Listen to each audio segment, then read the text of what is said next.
Good morning, everyone. Welcome again. Today we will discuss factors underlying abnormal behavior.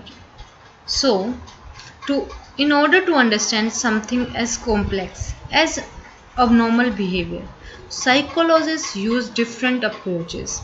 Each approach in use today emphasizes a different aspect of human behavior and treats abnormality in line with that aspect.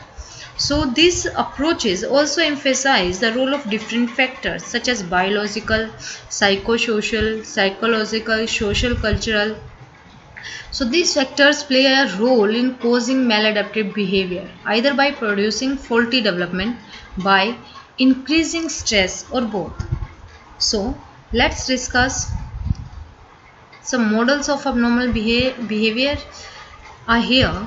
The psychoanalytic model. In psychoanalytic behavior, a model, abnormal behaviors are the result of unconscious conflict.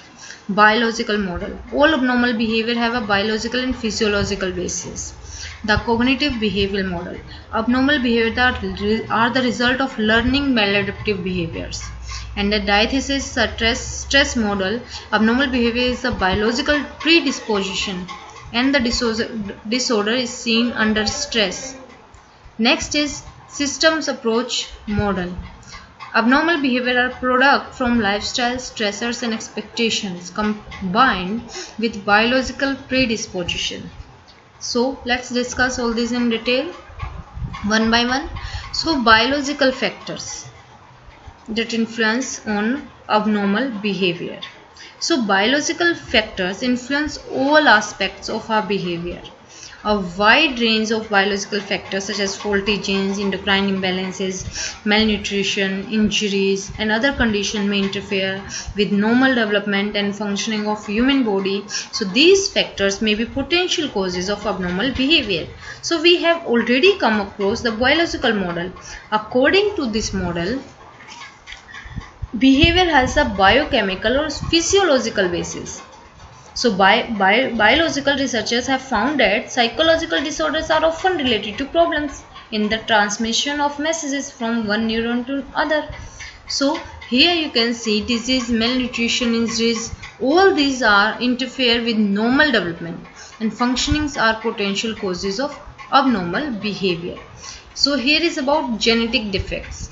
Genetic defects are chromosomal aberrations, faulty genes, genetic predisposition to specific mental disorders.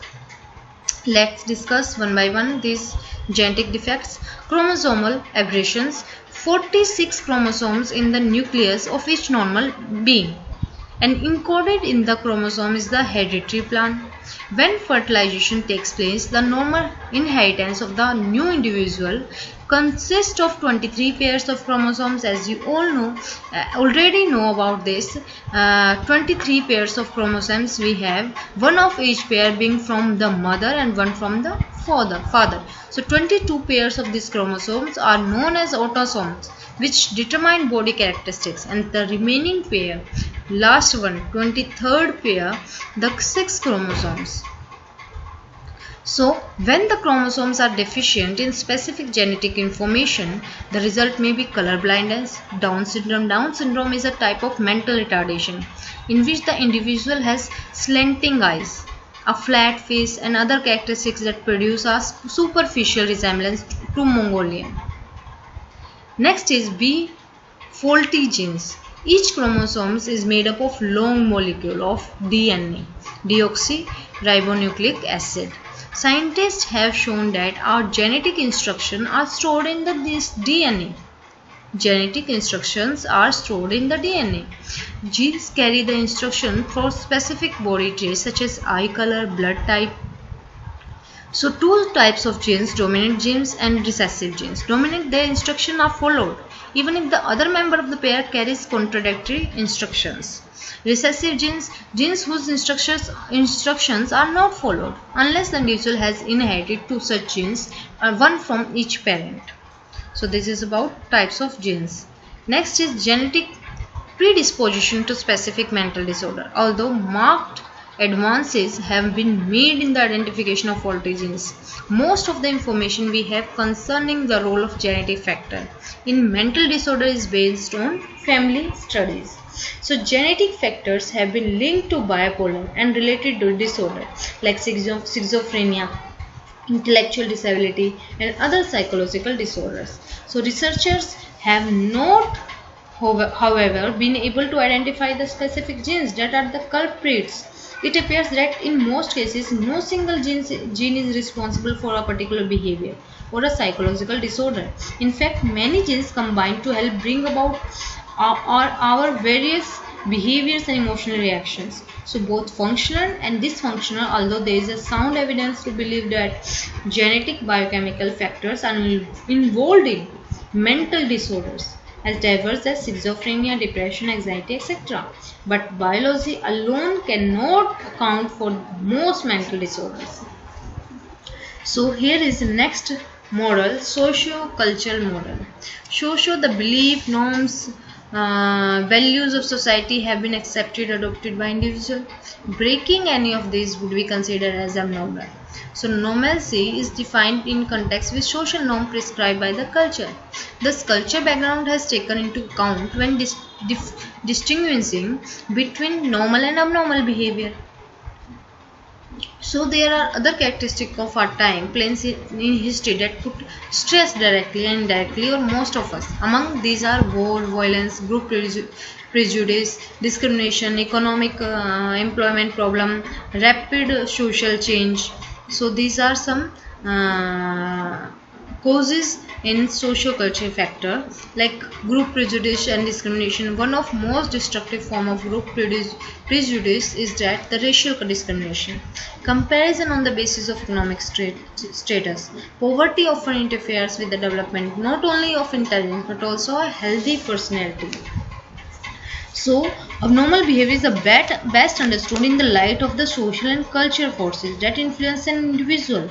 As behavior is shaped by social forces, factors such as family structure and communication, social networks, social conditions, roles become more important. It has been found that certain family systems are likely to produce abnormal functioning individual members. Some families have an unmeshed structure in which members are over involved in each other's activities, thoughts, feelings. Children from this kind of family may have difficulty in becoming independent in life. So the broader social network in which people operate include their social and professional relationship. Studies have shown that people who are isolated and lack social support, strong and fulfilling interpersonal relationship in their lives are likely to become more depressed and remain depressed longer than those who have good friendship. So socio-cultural theorists also believe that abnormal functioning is influenced by the social labels and roles assigned to troubled people. So here is value conflicts also. Values play a key role in determining our choice. If our value assumptions are unclear, contradictory, we are likely to experience difficulties. Conformity versus unconformity, caring versus non-involvement, avoidance means avoiding versus facing reality, fearfulness versus positive action, integrated versus self-advantages. So these are conflicts.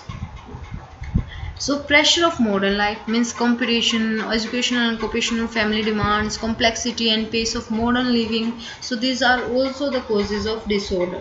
Maybe the causes of disorders. Such labels tend to stick so that the person may be viewed as crazy, encouraged to act sick. So the people gradually learn to accept and play the sick role and function in a disturbed manner. And this is also one cause. Economic and employment problems, unemployment and job satisfaction are the sources of stress of many people. For many people, you can see here extensive unemployment are typically accompanied by the increase in certain types of maladaptive behaviors such as depression, suicide and crime. Rapid social change. The rate of pervasive of change today are different from anything our ancestors have experienced. As a result, many people in our society are grouping about and being unable to find a satisfying value to guide their lives. So this is also maybe the cause of social psychological disorders. So these are some factors we have discussed today. Next time we will move further. Thank you.